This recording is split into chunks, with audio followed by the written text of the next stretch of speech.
అందరూ కూడా ఒకసారి రెండు చేతులు పైకెత్తుదామా? ప్రశాంతంగా వాక్యం వినే టైము. ఒకసారి అందరూ స్తోత్రాలు చెబుదామా? రెండు చేతులు ఎత్తి హల్లెలూయా హల్లెలూయా హల్లెలూయా. దేవునికే మహిమ కలుగును గాక. ఆమేన్. దేవుని సన్నిధిలో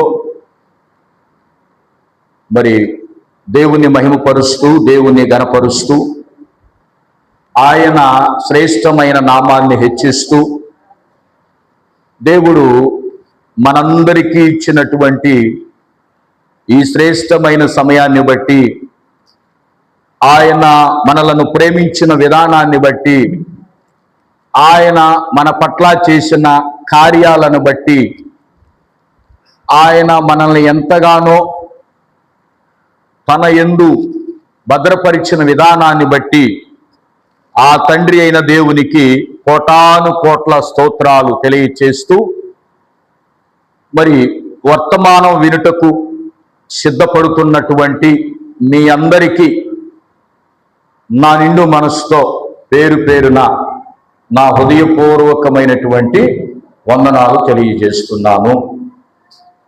దేవుని సన్నిధిలో ఆయన మనలను ప్రేమించి కనికరించి, అందరు నా కళ్ళే చూడండి, దేవుడు మన యందు ఆయన చూపినటువంటి దేవుని ప్రేమ, ఆయన కరుణను బట్టి మనం ఎంతగానో సంతోషిస్తున్నాం.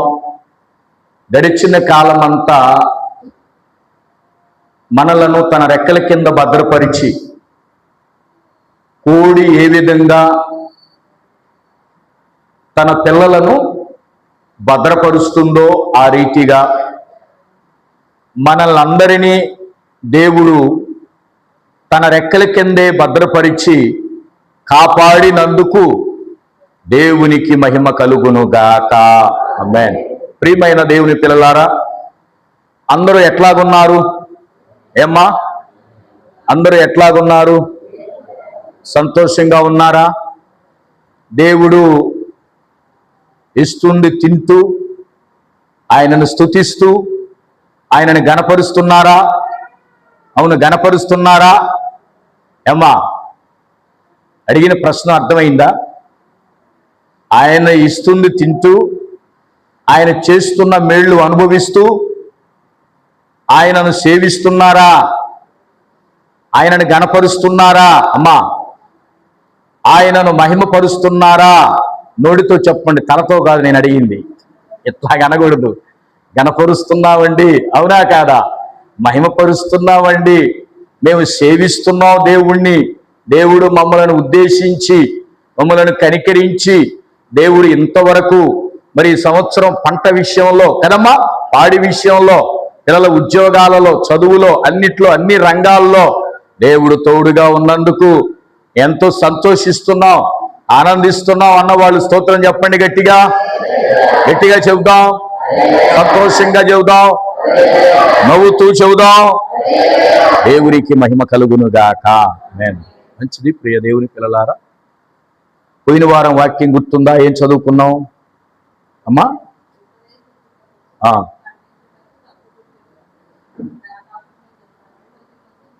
Very good. సహోదరి సందర్భం చెప్పింది, చాలు. దేవుని వాక్యం అంటే మనం ఆ ఆత్మ ఖడ్గాన్ని ధరించాలి. దేవుని వాక్యాన్ని మనం కలిగి ఉంటే ఏంటి లాభం? దేవుని వాక్యాన్ని కలిగి ఉంటే ఏంటి లాభం? ఇప్పుడు ఈ వాచ్చి ఉంది, ఈ వాక్యాన్ని ఈ వాచ్ని మనం పెట్టుకుంటే ఏంటి లాభం? ఇది అంటే ప్రతి వస్తువు వెనక ఏముంది? ఒక లాభం ఉంది, ఉందా లేదా? ఈ గడియారం వలన లాభం ఏంటి? ఈ గడియారం టైం చెప్తుంది, ఎన్ని గంటలకు ముగించాలో, ఎన్ని గంటలకు వాడాలో. పాస్టర్ గారు ఎక్కడికి, సరే నాకేననుకో, నా వాచి ఎన్ని గంటలకి ఎక్కడికి వెళ్ళాలో, మరి ఎన్ని గంటలకు టిఫిన్ చేయాలో, ఎన్నింటికి భోజనం చేయాలో, ఎన్నింటికి నిద్రపోవాలో, ఎన్నింటికి ఏం చేయాలో ఈ టైం ఏం చేస్తుంది? సూచిస్తుందా లేదా? కనుక అట్లాగనే దేవుని వాక్యం కూడా మనకి ఏం చేస్తుందో కూడా చెప్పా. అమ్మా, ఒకటి ఉపదేశిస్తుంది, అంటే నీవు నడవవలసిన మార్గం నీతో మాట్లాడుతూ ఉంది వాక్యం. రెండవది ఖండిస్తుంది, తప్పు చేసినప్పుడు ఖండిస్తుంది. మూడవది తప్పు చేసినప్పుడు ఆ తప్పు మరలా చేయకుండా ఏం చేస్తుందమ్మా? సరిదిద్దునుగాక. నాలుగవది నీతి యందు శిక్షణలో ఉంచుతుంది. నీతిలో నీ ఉండాలని వాక్యము నిన్ను సరి అయిన దారిలో పెడుతుంది. చూడండి వాక్యం వలన ఎన్ని ఉపయోగాలు ఉన్నాయో.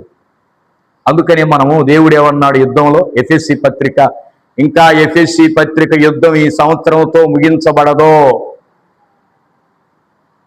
ఆత్మీయ యుద్ధంలోనే మనం ఉన్నాం. బైబిల్లో ఎటు పోల ఆత్మీయ యుద్ధంలోనే ఆత్మ ఖడ్గాన్ని ధరించుకోవాలి. మనం దేవుని వాక్యాన్ని మనం ఎందుకు కలిగి ఉండాలి, దేవుని వాక్యాన్ని మనం ఎందుకు చేతబట్టాలో చెప్పుకుంటున్నాం.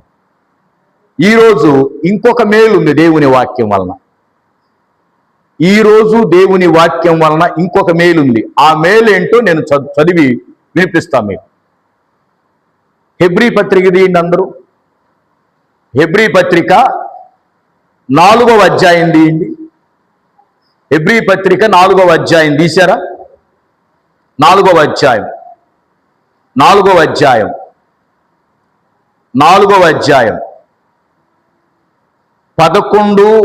12 వచనాలు చదవండి. కాబట్టి అవిధేయత వలన వారు పడిపోయినట్లుగా మనలో ఎవడను పడిపోకుండా ఆ విశ్రాంతిలో ప్రవేశించుటకు జాగ్రత్త పడుదము. ఎందులోనికి వెళ్ళటానికి మనం జాగ్రత్త పడాలని చెప్తున్నాడు? విశ్రాంతిలోనికి ప్రవేశించటానికి మనం జాగ్రత్త పడాలి. ఎందుకనగా దేవుని వాక్యము సజీవమై బలము గలదై రెండంచులు గల ఎటువంటి ఖడ్గము కంటేను వాడిగా ఉండి ప్రాణాత్మలను కేళ్లను మూలుగును విభజించునంత మట్టుకు దూరుచు హృదయము యొక్క తలంపులను ఆలోచనలను శోధించుచున్నది. యేసయ్యకు మహిమ కలుగునుగాక. ఇంకొకసారి చెప్పండి, మూడవసారి చెప్పండి, దేవునికి మహిమ కలుగునుగాక. ఈరోజు దేవుని వాక్యం మనం కలిగి ఉండటం వలన, దేవుని వాక్యం ఆ ఆత్మ ఖడ్గం అంటే వాక్యం, దేవుని వాక్యం ఏం చేస్తుందంటే హృదయాన్ని కడుగుతుంది. దేన్ని కడుగుతుంది? ఎంతమందికి ఉంది హృదయం? చేయొత్తండి. నేను అడిగింది ఏముంది అమ్మా? వర్మ నీకుందా? Very good. హృదయం అందరికి ఉంది, ప్రతి మానవుడికి ఉంది హృదయం. ఎందుకని అడుగుతున్నానంటే అసలు హృదయం అంటే తెలియని విశ్వాసులు ఉన్నారు. వారిని బట్టి ప్రభుకు మహిమ కలుగునుగాక. హృదయం అంటే ఏంటో, ఆత్మ అంటే ఏంటో, మనసు అంటే ఏంటో, ప్రాణం అంటే ఏంటో, తనలోనే ఇన్ని భాగాలు ఉన్నాయి ఆ పాస్టర్ గారు తెలియని వాళ్ళు కూడా ఉన్నారు. లేదంటారా? ఉన్నారు. 30 ఏళ్ల సర్వీసులో కొన్ని వందల మందిని విశ్వాసులను చూశా. దేవునికి మహిమ కలుగునుగాక. దేవుని సన్నిధిలో ఈరోజు హృదయాన్ని గురించే మాట్లాడుకుందాం. హృదయము, మనసు, అంతరంగము, ఇంకా హృదయము, మనస్సు, అంతరంగము, ఇంకా హృదయము, అంతరంగము, మనస్సు, ఆత్మ మనలో చాలా ఉన్నాయి. ఇందులో ప్రాముఖ్యమైనది ఏంటో తెలుసా? మన హృదయం. ఇంగ్లీష్లో హార్ట్, ఇంగ్లీష్లో హార్ట్, తెలుగులో హృదయం. ఏంటమ్మా? హృదయం. ఈ హృదయం మంచిది కాదు, ఈ హృదయం మంచిది కాదు, నీ హృదయం అన్నామనుకో, నీ హృదయమే బాగుందా? అవునా లేదా? కానీ బైబిలే చెప్తుంది ఈ మాట. ఇది నా మాట కాదు, బైబిలే చెప్తుంది. ఏమని? హృదయము అన్నిటికంటే, ఎన్నిటికంటే? అన్ని అంటే సీతమ్మ, అన్ని అంటే ఈ ప్రపంచములో ఉన్న అన్నిటికంటే, ఈ శరీరములో ఉన్న అన్ని భాగాల కంటే, ఈ ప్రపంచంలో ఉన్న మనుషుల కంటే, ఈ సృష్టి కంటే, ఈ ప్రపంచంలో అన్నిటికంటే మోసకరమైనది ఏందో చెప్పండి? హృదయము. ఇంకొక మాట అన్నాడు మరలా, మోసకరమైనదే కాదంట హృదయం. అక్కడే ఉంది. హృదయము అన్నిటికంటే మోసకరమైనది, అది ఘోరమైన. ఏంది కలిగింది అంటే, వ్యాధి దేనికి ఉంటుంది? వాస్తవానికి శరీరానికి ఉంటుంది. కాలికో లేకపోతే చెవికో ముక్కుకో ఏదో ఒకటి వ్యాధి ఉంటుంది. కానీ బైబిల్ ఏం చెప్తుందో తెలుసా? శరీర వ్యాధి గురించి చెప్పటల్లా, దేని గురించి చెప్తుంది? హృదయానికి వ్యాధి ఉంది, జబ్బుంది. అయితే దాని తర్వాత పదం అవుతుంది. హృదయము అన్నిటికంటే మోసకరమైంది.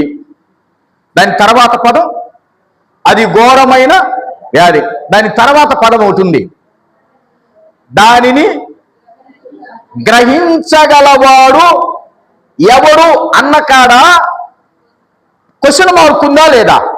ఎంతమంది చూశారు క్వశ్చన్ మార్కుని? ఆ క్వశ్చన్ మార్కుని ఎంతమంది చూశారు?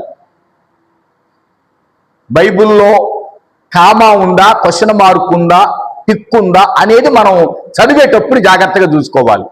ఏముంది అక్కడ? క్వశ్చన్. ఏం క్వశ్చన్ ఇచ్చాడు? నీ హృదయాన్ని నీవు గ్రహించగలవా అన్నాడు. నా హృదయాన్ని నేను గ్రహిస్తున్నాను అన్నవాళ్ళు చేయొద్దండి. గ్రహించగలుగుతున్నావా? అంత శక్తి మనకుందా? మనమేమనుకుంటామో తెలుసా? నేను అన్ని విధాల బాగున్నాను, నా హృదయంలో ఏమీ లేదని మనం అనుకుంటాం సహజంగా. ఇప్పుడు నేను కూడా ఏమనుకుంటా? ఇంత సేవ చేస్తున్నాను, ఇన్ని పాటలు పాడుతూ ఇంతమందికి ప్రార్థన చేస్తుంటే ఇక నాలో ఎప్పుడు లెగిస్తే ప్రార్థనలో ఉంటాను కదా, నాలో ఏముంటాయని నేను అనుకుంటా. ఇంకొకళ్ళు ఏమనుకుంటారు చెప్పండి? ఇంకొకళ్ళు ఏమనుకుంటారు? నేను అనుకున్నట్టే వాళ్ళు కూడా ఏమనుకుంటారు? నేను ఇంత ప్రార్థనకు వస్తున్నా, రోజు బైబిల్ చదువుతున్నా, పాటలు పాడుతున్నా, లెగిస్తే ప్రార్థన, ఇక నాకు బాధ్యతలు లేవు, అచ్చం దేవుళ్ళో ఉన్నావు కాబట్టి ఇక నాలో ఏమీ లేవు అని మనం అనుకుంటాం. కానీ దేవుని వాక్యం ఏం చెప్తుందో తెలుసా? గ్రహించటం కష్టం. దేవుని స్తోత్రం చెప్పండి. గ్రహించటం కష్టం. ప్రియమైన దేవుని పిల్లలారా, దావీదు హృదయమే దావీదును మోసం చేసింది. ఎవరి హృదయము? అమ్మా ఒక్కసారి అందరూ నాకల్లి చూడండి, తలలు దించొద్దు. దావీదు హృదయమే మోసం చేసింది. ఒకప్పుడు దేవుడు దావీదు గారిని గురించి ఏమన్నాడు తెలుసా? ఇతను నా హృదయానుసారుడు అన్న ఆ పదం నుంచి కొన్ని విషయాలలో పడిపోవటానికి కారణం ఏంటంటే, ఆయన హృదయం ఆయన ఏం చేసింది? పాపం చేసేటప్పుడు ఏమైందిలే అని దావీదుని సమర్థించిన హృదయం. అందుకనే జాగ్రత్త. ఈరోజు ప్రభు మాట్లాడుతున్నాడు. ఎప్పుడు పడిపోతామో ఎవరికి తెలియదు. ఎప్పుడైనా ఈ హృదయం మోసం చేయొచ్చు. అందుకనే దేవుడు ఏమన్నాడంటే, ఈ హృదయాన్ని నువ్వు నిలబెట్టాలి అంటే, ఈ హృదయం నిన్ను మోసం చేయకుండా ఉండాలి అంటే, ఈ హృదయాన్ని యేసయ్య గనక దగ్గరగా ఉంచితే ఆయన ఏం చేస్తాడు తెలుసా? నీ హృదయాన్ని యేసయ్య గనక దగ్గరగా ఉంచితే ఏం చేస్తాడు? మనం వింబార్తో తోముతాం, చూసావు అంట్లు. మీరందరూ అంట్లు తోముతున్నారా? పని మనుషులను పెట్టుకున్నారా? అంట్లు తోముతున్నారు కదా. అంట్లు తోమేటప్పుడు ఏం చేస్తారు మీరు? గిన్నె అటు తిప్పి, గిన్నె ఇటు తిప్పి, గిన్నె బోలిచ్చి అటు ఇటు 4 మూలలు ఏం చేస్తారు? శుభ్రంగా తోమినట్టుగానే అదే ఒకవేళ గిన్నె నీ చేతుల్లో లేకుండా నీకు దూరంగా వెళుతుందనుకో గిన్నె, నువ్వు తోమగలవా? ఉదాహరణ, వెనకటి సినిమాల్లో, మాయల సినిమాల్లో గనక ఈ వస్తువు పోతా ఉండ చూసావా? అట్ట గనక నీ నుంచి పోతుందనుకో ఈ గిన్నె, నువ్వు తోమలేవుగా. అదే ఈ గిన్నె నీ చేతిలో ఉంటే ఏం చేస్తావు? శుభ్రంగా ఏం చేస్తావమ్మా? తలతలలాడే మెరిపించి ఎడిటేజ్మెంట్కి వెళ్ళిపోతుంది నీ వస్తువు. దేవుని స్తోత్రం. అంటే అంత తలతలలాడే వస్తువుగా తయారు చేస్తావు. అట్లాగనే మన హృదయాన్ని యేసయ్యకు దగ్గరగా ఉంచితే ఆయన ప్రతిరోజు ఏం చేస్తాడు చెప్పండి? ఈ హృదయం అనే గిన్నెని హృదయం అనే గిన్నెని ఏం చేస్తాడమ్మా? కడుగుతా ఉంటాడు. కానీ ఈ ఆరాధిస్తున్న వాళ్ళందరూ హృదయాన్ని యేసయ్యకి ఇవ్వట్లేదంట. ఇది నా మాట కాదు, బైబిల్లో మాటే.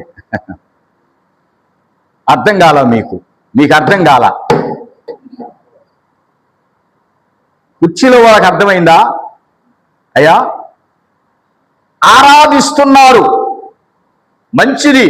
పాటలు పాడుతున్నారు, మంచిది. సాక్ష్యాలు చెబుతున్నారు, మంచిది. టయానికి 9ంటికి వచ్చారు, మంచిది. ఆరాధిస్తున్నారు కానీ హృదయం నాకు ఇవ్వలేకపోతున్నారు అంటున్నాడు దేవుడు. అది ఎంతవరకు నిజం? అది ఎంతవరకు వాస్తవం? ప్రభువుకు కావలసింది హృదయం. కొంతమంది ఆరాధిస్తున్నారు కానీ, ధర్మశాస్త్రాన్ని చదువుతున్నారు కానీ వాళ్ళ హృదయాన్ని యేసయ్యకి ఇవ్వటంలా. యేసయ్యకి ఇవ్వనప్పుడు నీ హృదయం శుభ్రపడిద్దా? ఇందాక నేను చెప్పే ఉదాహరణ ఏమా, గిన్నె నీ చేతుల్లో ఉంటే, గిన్నె నీ నుంచి దూరంగా పోతుంటే ఏమంటావు? దానికి ఇష్టం లేనప్పుడు నాకెందుకు? మరి అంతే కదా అమ్మా, అవునా కాదా? చెప్పు పొద్దుగూకులు దిగుతుందనుకో, ఏం చేస్తావయ్యా? తీసి ఏం చేస్తావు? తెక్కకుండా ఉందనుకో, చక్కగా వాడుకుంటావు. యేసయ్యకు మహిమ కలుగునుగాక. దేవుడు ఏమంటున్నాడంటే, ప్రతిరోజు నేను శుభ్రం చేస్తా, ప్రతిరోజు నిన్ను కడుగుతా, నిన్ను శుభ్రం చేస్తా, నా చేతిలో ఉండు, నాకు దగ్గరగా ఉండని ఆయన అంటున్నాడు. కానీ బైబిల్లో కొంతమంది దేవుణ్ణి ఆరాధిస్తున్న వారు కూడా, ఎన్నో సంవత్సరాలు బట్టి అనుభవం కలిగిన వాళ్ళు కూడా వాళ్ళ హృదయాలను దేవునికి దూరంగా ఉంచి శరీరాన్ని దగ్గరగా ఉంచుతున్నారు. దాని వలన ఉపయోగం లేదని యేసయ్య చెప్తున్నాడు. ఎక్కడ చెప్తున్నాడు ఆ మాట? ఎవరు చెప్తారు? ఈ ప్రజలు నన్ను పెదవులతో గనపరుస్తున్నారు కానీ, ఈ ప్రజలు పెదవులతో నన్ను గనపరుస్తున్నారు, పెదవులతో పాటలు పాడుతున్నారు, పెదవులతో సాక్ష్యం చెబుతున్నారు, పెదవులతో వాక్యాన్ని ప్రకటిస్తున్నారు, సువార్త ప్రకటిస్తున్నారు, అంతా బాగానే ఉంది. కానీ హృదయం మాత్రం, హృదయం ఎడంగా ఉందంట. ఉండాల్సిన హృదయం ఏమో ఎడంగా ఉంది, ఎడంగా ఉండాల్సిన ఆలోచనలేమో. ఇప్పుడు గట్టిగా స్తోత్రం చెప్పండి, అర్థమైతే. స్తోత్రం చెప్పు, గట్టిగా స్తోత్రం చెప్పు. ఎక్కడుంది కొత్త నిబంధనలో ఈ మాట? ఎన్నిసార్లు బైబిల్ చదివారమ్మా, ఇన్ని సంవత్సరాలు బట్టి ఎన్నిసార్లు దేవుని గ్రంథం చదివి చదివి చదివి చదివి. మత్తయి సువార్త 15వ అధ్యాయం చూడండి.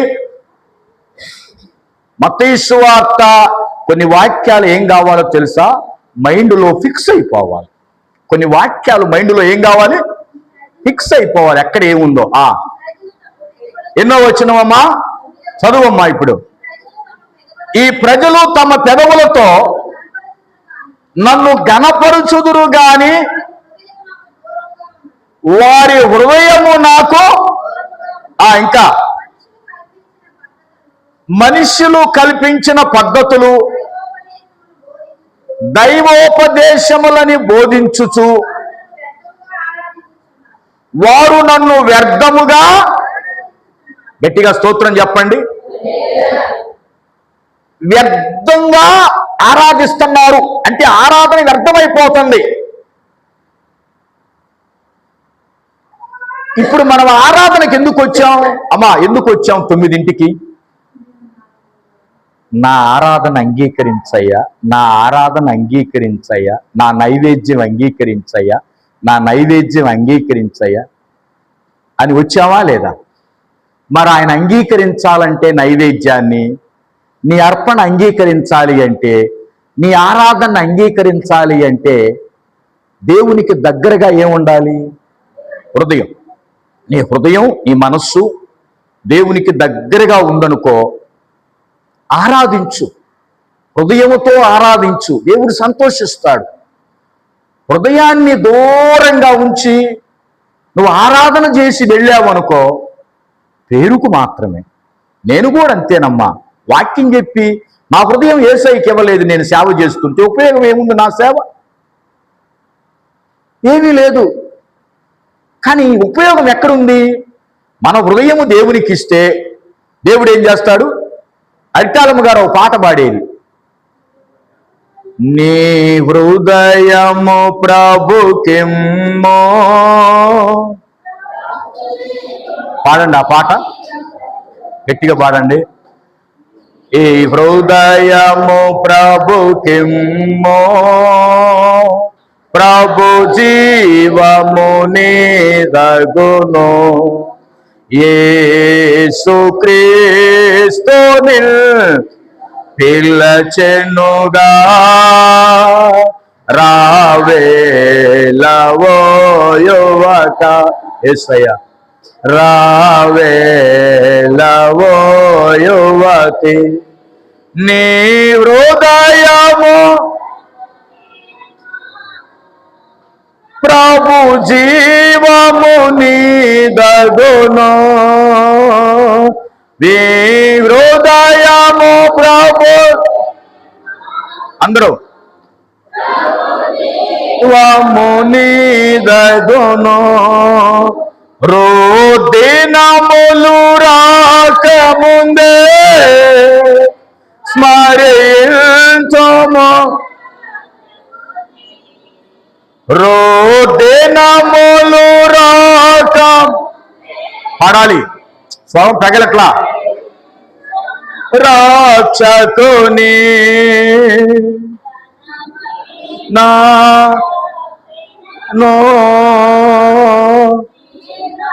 చము చేయకుమా, ఘనమైన రచనను నీలచము చేయకుమా, నీ హృదయము ప్రభుకిం, ప్రభు జీవము నీదగును, నీ హృదయము ప్రభుకిమ్మో, ప్రభు జీవము నీదగును. హల్లెలూయా. ఏమన్నాడు పాటలో? నీ హృదయము ప్రభు జీవము. ప్రశ్న, ఎంతమంది హృదయాలు యేసయ్యకి ఇచ్చారు? నేను అడిగింది అర్థమైందా? ఎంతమంది హృదయాలు యేసయ్యకి ఇచ్చారు? నా హృదయాన్ని యేసయ్యకి ఇచ్చాను అన్నవాళ్ళు చేయొద్దండి. నిజంగా నా జీవితం, నా హృదయాన్ని యేసయ్యకి ఇచ్చాను అన్నవాళ్ళు. మరి అరస ఎందుకు ఎత్తుతున్నావు? అంటే అరహృదయం ఇచ్చావా, అరహృదయం లోకానికా? గట్టిగా ఎత్తో. అంటే మనం అందరం ఏం చేశాం? మన హృదయాన్ని ఎందుకు ఇచ్చాం? హృదయాన్ని ఎందుకు ఇచ్చాం? ఎవరైనా అడుగుతారు, నేనే కాదు, ఎవరైనా బయట వాళ్ళు అడుగుతారు, ఎందుకమ్మా నీ హృదయాన్ని ఏసైకి ఇచ్చావంటే ఏమంటావు? ఎందుకోసం ఇచ్చాలేండి, అవి నాకు అర్థం కావట్లేదు కానీ ఇవ్వటానికి ఇచ్చా అనకూడదు. అయ్యా, పరలోక రాజ్యంలో చేరాలంటే చేర్చే ఆయన చేతిలో నా జీవితాన్ని పెట్టానయ్యా. అందుకనే ప్రియమైన దేవుని పిల్లలారా, హృదయం అన్నిటికంటే ముఖ్యమైంది, అన్నిటికంటే చాలా విలువైంది. మరి ఆ హృదయాన్ని కడిగేది ఏంటో చెప్పమంటారా? ఇప్పుడు హెబ్రీ 4:12 దీని బ్యాక్గ్రౌండ్ ఎంత ఉంది, అందుకని చదివించా. దీని బ్యాక్గ్రౌండ్ ఎంత ఉంది వాక్యం యొక్క. ఇప్పుడు హృదయాన్ని కడిగేది ఏందో చదవండి. ఇప్పుడు 12లో, హెబ్రీ 4:12లో ఇప్పుడు హృదయాన్ని కడిగేది ఏది? ఎందుకనగా దేవుని వాక్యము సజీవమై బలము గలదై ఎటువంటి ఖడ్గము కంటేను వాడిగా ఉండి ప్రాణాత్మలను, కేళ్లను, మూలుగును విభజించునంత మట్టుకు దూరుచు హృదయం యొక్క తలంపులను, ఆలోచనలను, స్తోత్రం చెప్పండి, హృదయం యొక్క ఏంటి అమ్మా అక్కడ? తలంపులను, హృదయం యొక్క ఆలోచనలను, తర్వాత తలంపులను ఏం చేస్తుంది? అందరూ అనండి, హృదయం యొక్క. అందరూ మన హృదయంలో ఏమున్నాయంట? తలంపులుండి, ఆలోచనలుండే. తలంపులుండి, ఆలోచనలుండే. ఉన్నాయా లేవా? ఎంతమంది హృదయాల్లో ఉన్నాయి? రెండు చేయొద్దండి. అందరికి ఉంటాయి పాస్టర్ గారు, ఆలు బోల్డ్ అన్ని. నువ్వు చెప్పే వినే వైపుకుంటే నేను చెబుతా కానీ కూర్చోకాస్తా. నా హృదయంలో బోలెడన్ని ఆలోచనలు ఉన్నాయి, నా హృదయంలో బోలెడన్ని తలంపులు ఉన్నాయి. మనిషి లెగిసిన కాడి నుంచి తలబొట్టుకుంటున్నాడు, తలబొట్టుకొని కూర్చుంటారు. ఎందుకో చెప్పండి? ఎన్ని ఆలోచనలు. అందుకని అంటాడు ఇంకో చోట కీర్తనలోను సామెతల్లోనూ, హృదయం యొక్క ఆలోచనలు విస్తారములు, హృదయ ఆలోచనలు విస్తారములు. లేచిన కాడి నుంచి భర్తను గురించి, కొడుకును గురించి, కూతురు గురించి, ఇల్లు గురించి, పంట గురించి, అప్పుల గురించి, వాళ్ళ గురించి, వీళ్ళ గురించి, వాళ్ళు ఇవ్వాలి, వీళ్ళు ఇవ్వాలి, వాళ్ళు ఎగ్గొడతారేమో, వీళ్ళు ఎగ్గొడతారేమో, ఇంట్లో బంగారం ఉంది ఎట్టా, ఏంది, పిల్లకి పెళ్లి చేయాలి, కొడుకు పెళ్లి చేయాలి, మనవడికి పెళ్లి చేయాలి ఎట్టా. లేచిన కాడి నుంచి ఏంటి అమ్మా ఇవన్నీ? తలంపులు, ఆలోచనలు లేవా? అయితే దేవుని వాక్యం ఏం చేసిద్దో చెప్పమంటారా? పనికి మాలిన ఆలోచనల మొత్తాన్ని తీసి పక్కన పెట్టి దేవునికి నచ్చిన ఆలోచన మాత్రమే, అంటే ఆ హృదయాన్ని ఏం చేసిద్దో తెలుసా? ఫిల్టర్ పట్టిద్ది. ఫిల్టర్ అంటే వడపోయటం, అంటే వడపోసిద్ది. హృదయాన్ని ఏం చేసింది ఈ వాక్యం? వడపోసిద్ది. వడపోస్తే పరికిమాలిన చెత్తంతా జల్లెడలో ఉంటుంది. ఇప్పుడు నీళ్లు వడపోస్తావా లేదా? ఎంతమంది వడపోస్తున్నారు? వాటర్ చేయొద్దండి. ఇళ్లలో ఎంతమంది వడపోసిపోతున్నారు? బిందెల్లో, కొండల్లో. జల్లెడలో ఏమొస్తుందమ్మా? జల్లెడలో ఏమొస్తుంది? డస్ట్. ఏం చేస్తావు? నా ప్రియమైన డస్టా, ఇంకా కొంచెం వస్తే నువ్వు బాగుండు, మళ్ళా బిందులో పోసుకుంటా తాగుతానంటావా? ఏం చేస్తావు? అమ్మో, ఇంత నీళ్ళల్లో ఇంత డస్ట్ ఉందా, రోగాలు వచ్చి చచ్చిపోతావని ఏం చేస్తావు డస్ట్ని? ఈ దేవుని వాక్యం కూడా జాగ్రత్తగా వినండి. దేవుని వాక్యం కూడా ఏం చేసిద్దో తెలుసా? నువ్వు ప్రతిరోజు వాక్యాన్ని చదివితే, ప్రతిరోజు వాక్యాన్ని వింటే, ఈ వాక్యం నీ మనస్సులో, హృదయంలో గనక వెళితే, వెళ్ళిన వాక్యం ఖాళీగా ఉండదు. ఏం చేసిద్దంట? లోపల అంతరంగాన్ని, హృదయాన్ని శుభ్రముగా కడుగునుగాక. ఎందుకు నువ్వు కడగబడలేకపోతున్నావో తెలుసా? ఈ వాక్యము చెవులు దాకా వెళ్తున్న గాని చెవుల్లో నుంచి, అది కారణం. పాస్టర్ గారు నా హృదయం ఎందుకు కరగబట్టం లేదు, నా హృదయం గలిబిలిగా ఉండేందుకు, నా హృదయం ఎందుకు పనికి మాలిన చెత్త ఆలోచనలు వస్తున్నాయి, పాపపు ఆలోచనలు వస్తున్నాయి, పాపపు ఆలోచనలు ఎందుకు వస్తాయో తెలుసా? ఈ నువ్వు చదివిన వాక్యం, విన్న వాక్యము నేరుగా నీ హృదయంలోనికి వెళ్ళట్లేదు కాబట్టి వాక్యం ఏమో బయట ఉంటుంది, చెత్త ఆలోచనలన్నీ. అర్థమైన వాళ్ళు స్తోత్రం చెప్పండి, గట్టిగా చెప్పండి. ఇప్పుడు ఈ వాక్యం ఏం చేసింది చెప్పండి? హృదయంలోకి వెళ్ళి ఏం చేసింది? అందుకనే మనం మందిరానికి వచ్చేటప్పుడు ఏమని ప్రార్థన చేసుకోవాలి? తండ్రి, దైవజనుడు చెప్పిన మాట చెవులతో విని నేను మర్చిపోకూడదు, అంతరంగంలోకి వెళ్ళాలి, నా హృదయములోనికి వెళ్ళాలి అని ఎంతమంది ప్రార్థన చేసుకుని వచ్చారు? చేయొద్దండి. మందిరానికి వచ్చేటప్పుడు ఎంతమంది ప్రార్థన చేసుకొని వచ్చారు వాక్యాన్ని బట్టి? ఎందుకని మిగతా వాళ్ళు చేసుకోవాలా? మర్చిపోయారా? మర్చిపోవద్దు. ఎప్పుడైనా గమనించండి, ఒక మీటింగ్కి వెళ్ళేటప్పుడు, ఒక ప్రార్థనకి వెళ్ళేటప్పుడు, ఉపవాస ప్రార్థనకి, ఎక్కడికైనా ప్రార్థనకు వెళ్ళేటప్పుడు మనం చేయాల్సిన ప్రార్థన అక్కడ ఆ స్థలంలో సన్నిధి అనుభవించాలి, ఆత్మను అనుభవించాలి. దైవజనుడు చెప్పిన మాటలు నా హృదయంలోనికి లోపలికి వెళ్ళే భాగ్యం దయచేయి అయ్యా. డాక్టర్ గారు ఇంజెక్షన్ చేశారు, జాగ్రత్తగా వినండి, తలంచొద్దు. డాక్టర్ గారు ఇంజెక్షన్ చేశాడు ఇన్ఫెక్షన్ పోవటానికి. ఏం పోవటానికి? ఎక్కడ చేశాడు? సరే, ఇక్కడ చేశాడు అనుకుందాం. ఇంజెక్షన్ పైనే ఉందనుకో, వింటున్నారా? వింటలేదా? అమ్మా వింటున్నారుగా? ఇంజెక్షన్ పైనే ఉందనుకో, లోపల ఇన్ఫెక్షన్ పోయిద్దా? పోవచ్చుగా. ఇంకొక ఆప్షన్, ఈ చేసిన ఇంజెక్షన్ యొక్క మందు శరీరంలోకి, బ్లడ్లోకి వెళ్ళిందనుకో, పోయినటువంటి మందు మెడిసిన్ శరీరంలోకి పోతే ఆ మెడిసిన్ ఏం చేస్తుంది చెప్పండి? ఇన్ఫెక్షన్ ఏం చేస్తుంది? మొత్తం దరిద్రపు దాన, ఇన్నాళ్ళు బట్టి నేను ఉన్నావు కాబట్టి పోతావా లేదా? అవునా కాదా? ఆ ఇంజెక్షన్ మెడిసిన్ ఏం చేసిద్దంటే బ్లడ్లో ఉన్నటువంటి ఇన్ఫెక్షన్ మొత్తాన్ని ఏం చేసిద్ది?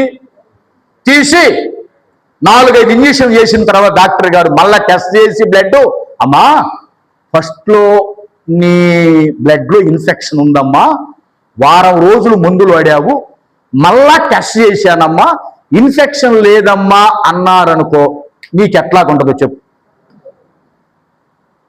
అయ్యా ఎంత పని చేశావు, నా ఇన్ఫెక్షన్ ఎందుకు పోగొట్టావయ్యా? అసలు నేను తినరాని పదార్థం దీని ఇన్ఫెక్షన్ పొంచి పోషించుకుంటుంటే నా ఇన్ఫెక్షన్ నువ్వు పోగొట్టావు, అసలు ఫీజు ఇవ్వనంటావు ఆయనకి? ఆయన అంటాడు, నాకేమి నష్టం లేదమ్మా, నీ ఇన్ఫెక్షన్ పెరిగి పెరిగి పెరిగి ఏమైంది? చివరికి శరీరం అంతా ఇన్ఫెక్షన్ అయ్యి అవయవాలన్నీ కుళ్ళిపోయి నీవు చచ్చిపోతావని నా దగ్గర మందుందమ్మా, ఆ మందుని నీలోనికి ప్రవేశించి ఆ మందు ఏం చేసింది? ఇన్ఫెక్షన్ని. ఇప్పుడు వాక్యంలోకి వస్తా. ఇంజెక్షన్లో ఉన్న మందు వాక్యం అనుకుందాం. అర్థమైందా? ఏమనుకుందాం? ఈ వాక్యము గోడ మీదే ఉందనుకో, ఏమైద్ది? లోపల ఇన్ఫెక్షను పెరిగిద్ది. గోడలో నుంచి ఈ వాక్యము రక్తములోకి వెళ్ళిందనుకో, ఈ వాక్యం రక్తములోకి వెళ్ళిందనుకో, ఇన్ఫెక్షన్ ఏమైద్ది? సాతాన్ ఏమైద్ది? సాతాను క్రియలు ఏమైతాయి? దయ్యపు క్రియలు ఏమైతాయి? మొత్తం ఉంటే ఒంటిలో ఆరోగ్యమన్నా ఉండాలి, లేదు అనారోగ్యమన్నా. మెడిసిన్ ఏం చేసిద్దంటే మనకి ఆరోగ్యం ఇచ్చునుగాక. అట్లాగని ఈ వాక్యం కూడా మనకేమిస్తుంది? ఆరోగ్యం ఇస్తుంది. ఈ వాక్యం ఎక్కడికి వెళ్తుందో చెప్పమంటారా? ఇప్పుడు మీరు చదివారు, మళ్ళా చదువు. ఆ వచనం ఎంత బాగుందో చూడండి అసలు. ఎందుకనగా దేవుని వాక్యము సజీవమై, ఆ వాక్యం అందరూ చూడండి, బలము గలదై, 2 అంచులు గల, ఎట్లాగా ఉండి వాక్యము పొదునుగా ఉండి ఏముందండి? ప్రాణ ఆత్మ. అందులో ఎన్నుంది? ప్రాణము ఉంది.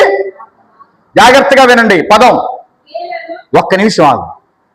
ప్రాణాత్మ, అందులో ఏముంది? ప్రాణం ఉంది. ఇప్పుడు ఈ వాక్యము ప్రాణంలోకి దూరుతుంది, ఆత్మలోకి దూరుతుంది. గట్టిగా చప్పట్లు కొట్టండి.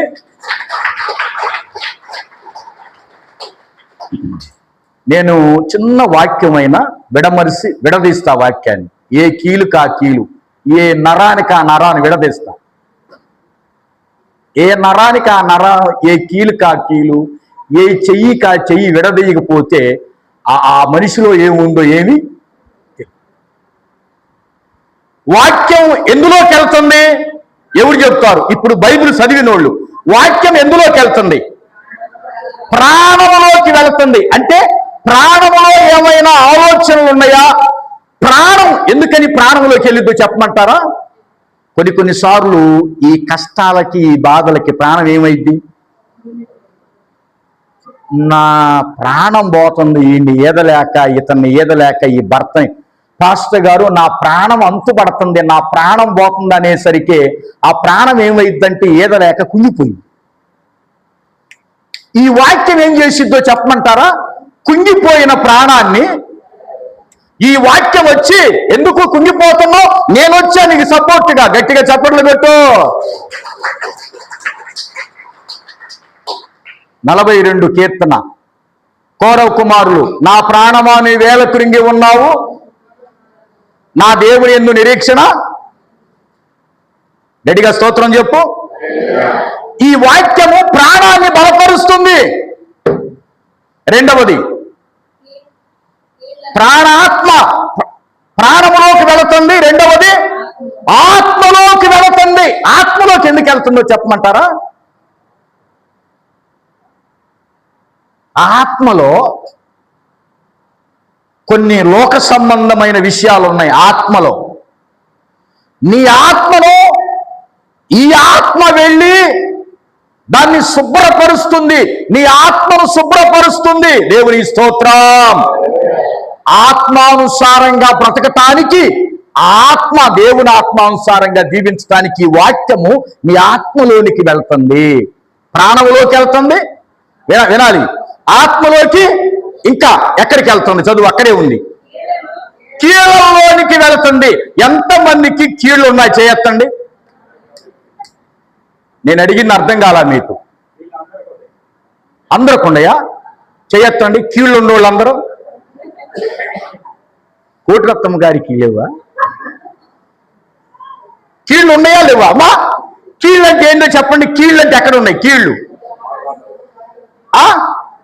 కీళ్ళు అంటే జాయింట్లు. ఏమంటావమ్మా? ఇదిగో ఏమంటావు? ఈ జాయింట్లు ఉన్నాయా? ఇదిగో ఈ కీళ్ళు ఉన్నాయా? ఈ వంగే ప్రతి చోట ఏముంది? కీలు. కీలు లేకపోతే నీ కాలు, నీ చెయ్యి, నడుము వంగదు. ప్రతి దానికి దేవుడు జంక్షన్ పెట్టాడు. ఆ జంక్షన్ ఏమన్నారో తెలుసా? కీలు అన్నారు. దేవుని స్తోత్రం. జంక్షన్ అంటే రెండు ఎముకలు వంగే ప్లేస్ ఏమంటాం? జంక్షన్, జాయింట్ అంటే అక్కడ ఏముంటుంది? కీళ్ళు ఉంటాయి. ఇప్పుడు ఈ వాక్యం ఎక్కడికి వెళ్తుంది?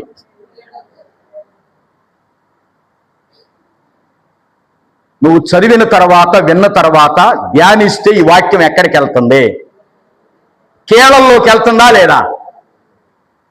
కీళ్ళల్లో మోకాళ్ళ నొప్పులుంటే, కీళ్ళల్లో నొప్పులుంటే ఈ వాక్యం ఏం చేస్తుంది? శుభ్రంగా ఆ నొప్పులన్నీ తీసివేయునుగాక, కీళ్ళల్లో ఉన్న పాపాలు దేవుడు తొలగించునుగాక.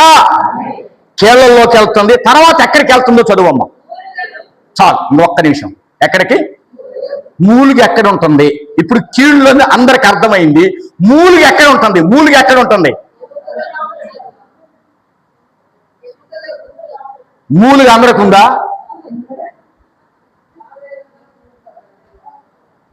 మూలుగు అంటే ఎముకల్లో ఉన్నటువంటి గుజ్జుని ఏమంటాం? అసలు వాక్యం చూడండి. ఇక్కడ విన్న వాక్యము ప్రాణములోకి వెళుతుంది, ఆత్మలోకి వెళుతుంది, హృదయములోకి వెళుతుంది, కీళ్ళల్లోకి వెళుతుంది, మూలుగులోకి వెళుతుంది. ఇక మూలుగు అంటే దానికంటే మించిన రహస్యమైన స్థానం ఏది? ఉదయం చదువుతుంటుంటే ప్రతిరోజు నేను చదువుతున్న వాక్యం మా శరీరంలో ఇన్ని భాగాలను టచ్ చేస్తుందా, ఇన్ని భాగాలను తాకుతుందా, ఇన్ని భాగాలను తాకబట్టే నీకు దగ్గరగా జీవించగలుగుతున్నావయ్యా. ఇన్ని భాగాలను శుభ్రం చేస్తుంది, ఇన్ని భాగాలను కడుగుతుంది యేసయ్య వాక్యం. దేవునికి స్తోత్రం చెప్పండి, దేవునికి స్తోత్రం చెప్పండి. ఇప్పుడు ప్రశ్న, హృదయం అన్నిటికంటే మోసకరమైన తర్వాత ఘోరమైన, హృదయానికి ఉన్న వ్యాధి పోవాలంటే ఏ మెడిసిన్ ఎక్కించాలి? ఇప్పుడు ఇన్ఫెక్షన్ పోవాలంటే లోక సంబంధంగా మెడిసిన్ ఎక్కించాలా లేదా? మరి హృదయానికి ఉన్న వ్యాధి పోవాలంటే వాక్యం అనే మెడిసిన్ని ఎక్కిస్తే ఆ హృదయం చుట్టూ ఉన్న ఇన్ఫెక్షన్ ఏమైద్ది? ఇన్ఫెక్షన్ అంతా పోయిన తర్వాత మనం ఎట్లుంటాం? మల్లేశ్వరి ఎట్లుంటాం అమ్మా? ఎట్లుంటాం? వ్యాధి పోతే ఎట్లుంటాం? దుడ్డుగా, బలంగా, స్తోత్రాలు, దేవుని స్తుతిస్తూ, దేవుని గణపరుస్తూ, ఆరోగ్యంగా. అదే వ్యాధి ఉంటే ఏంద్రా ఈ మధ్యన బాగుంటలేదు పాస్టర్ గారు, ఈ మధ్యన బాగుంటుందా? నాకు ఏమైంది?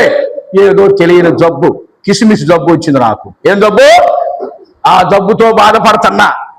జబ్బు లేనోడేమో తింటాడు, తిరుగుతాడు, పని చేస్తాడు దేవుణ్ణి.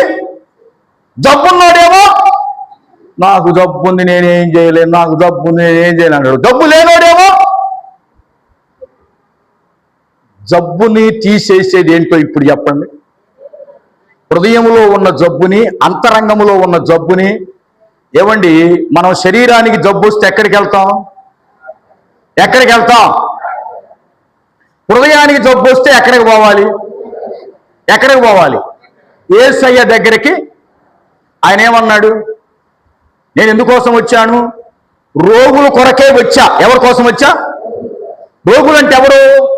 రోగులంటే ఈ రోగులు కాదండి, పక్షపాతం కలిగిన వాళ్ళు కాదు. రోగులంటే ఆత్మీయ రోగులు. ఏ రోగులు? ఆత్మ రోగం ఉంది, ఆ రోగాన్ని బాగు చేయటానికి వచ్చా. గట్టిగా చప్పట్లు కొడదాం. ఒకటి. ఇంకొకటి ఏంటంటే, ఈ 4వ ఎబ్రీ పత్రిక 4వ అధ్యాయంలో ఈ వాక్యం ఏం చేసిందంటే, నిన్ను శుభ్రంగా కడిగి, నిన్ను పవిత్రపరిచి, నీకు ఏ జబ్బు లేకుండా ఉంటే నిన్ను ఎక్కడికి తీసుకెళ్ళిద్ది? 11వ వచనం చదవండి. ఎక్కడికి తీసుకెళ్ళిద్ది? కాబట్టి అవిధేయత వలన వారు పడిపోయినట్లు మనలో ఎవరును పడిపోకుండా ఆ విశ్రాంతిలో, స్తోత్రం చెప్పండి. ఇప్పుడు ఈ వాక్యం మనల్ని కడిగి హృదయాన్ని, ప్రాణాత్మలని శుభ్రం చేసి ఎక్కడికి తీసుకెళ్ళిద్ది? అమ్మా వినండి, విశ్రాంతిలోనికి. విశ్రాంతిలోనికి అందరూ చెప్పాలి. విశ్రాంతిలోనికి. ఎంతమందికి విశ్రాంతి కావాలని కోరుకుంటున్నారు చనిపోయిన తర్వాత? నేను అడిగిన ప్రశ్న అర్థమైందా? మనందరికీ ఏం దాచిపెట్టాడు? ఇప్పుడు అమ్మమ్మ ఎందులో ఉంది? వెంకట నరసింహ గారు ఎందులో ఉన్నారు? రేపు మనమందరం ఎక్కడ ఉంటాం? ఈ విశ్రాంతి కాకుండా అసలైన విశ్రాంతి ఉంది, పరమ విశ్రాంతి. పరమ విశ్రాంతి ఎక్కడది? పరమ విశ్రాంతి దేవుని రాజ్యము. స్తోత్రం చెప్పండి. ఏమండి, ఒక జాబ్కి వెళ్ళాలంటే మెడికల్ టెస్ట్ చేస్తారు. ఎంతమంది తెలిసే విషయం? అఫ్రిన్ జాబ్కి వెళ్ళాలంటే గెస్టెడ్ ఆఫీసర్లు సంతకాలు పెట్టుకోమన్నారు. నరసరావుపేట ఏరియల్ హాస్పిటల్లో మెయిన్ డాక్టర్ గారి చేత ఈ అమ్మాయికి ఏ బలహీనత లేదని మెడికల్ సర్టిఫికేట్ తెమ్మన్నారు. ఆయన దగ్గరికి పోయాం. సార్ ఎందుకన్నాడు ఆయన? జాబ్ వచ్చింది సార్, మీరు అమ్మాయిని టెస్ట్ చేసి నర్సుల చేత రిపోర్ట్ రాయండి సార్. టెస్ట్ చేశారు, అన్నీ బాగానే ఉన్నాయి. రిపోర్ట్ ఏమని రాశాడు ఆయన? ఈ అమ్మాయి జాబ్కి పర్ఫెక్ట్ ఫిట్నెస్ అని ఇచ్చాడు. అదేస్పై డివిజన్లో ఇచ్చాం, డిఓలో సెలెక్ట్ అయింది. దేవుని స్తోత్రం.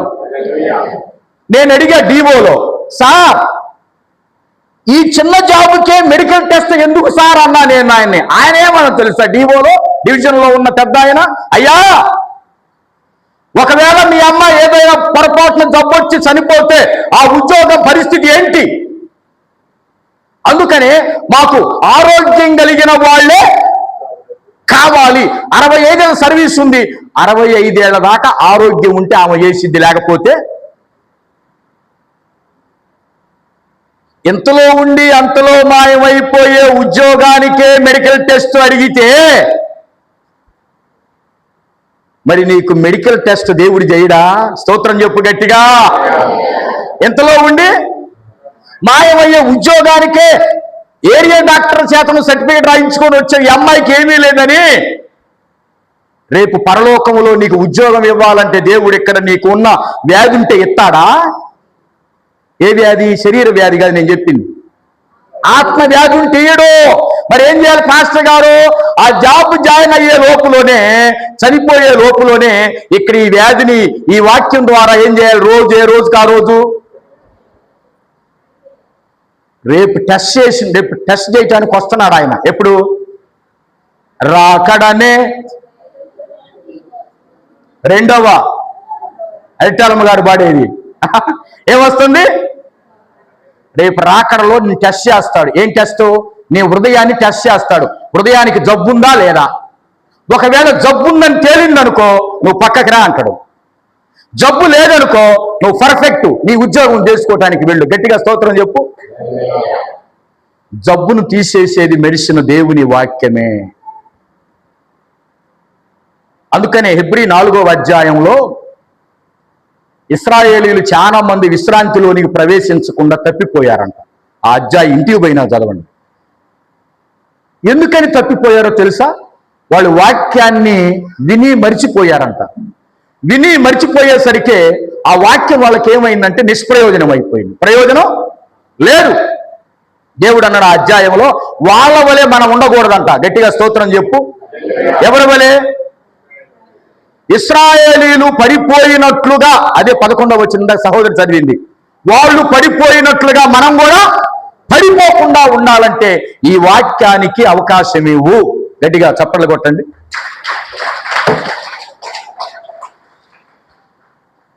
ఇశ్రాయేలు వలె మనం ఉందామా? ఉండొద్దు. వాళ్ళ వలె మనం ఉండొద్దమ్మా. ఎట్లాగుందాం? వాక్యం విందాం, ఆ వాక్యాన్ని హృదయాల్లోనికి పంపిద్దాం, ఆత్మలోనికి పంపిద్దాం, మూలుగుల్లోనికి పంపిద్దాం. యేసయ్య ప్రతిరోజు ఈ వాక్యం ద్వారా కడుగయ్యా. చూడండి, మీరు బైబిల్ చదివిన తర్వాత, విన్న తర్వాత ఏమని ప్రార్థన చేసుకోవాలో తెలుసా? అయ్యా ఈరోజు ఆదివారం, ఈ వారం అంతా నాలో ఏమైనా ఉంటే ఈ వాక్యం ద్వారా కడుగు, ఈ వాక్యం ద్వారా నన్ను శుభ్రం చేయి.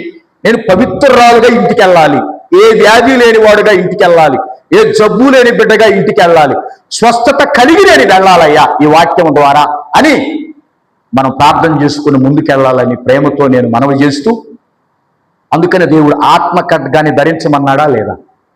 అందుకని మనం ఖాళీగా ఉన్నప్పుడు యూట్యూబ్లో, టీవీల్లో కాస్త వాక్యం వింటుంటే మన హృదయాన్ని ఏం చేసిద్ది? ఆ వాక్యం శుభ్రపరిచిద్ది. గనుక ఆ వాక్యానికి తావిద్దాం, వాక్యం చదువుదాం, ధ్యానిద్దాం, దేవునికి దగ్గరగా జీవిద్దాం. దేవుడి మాటలు దీవించును గాక.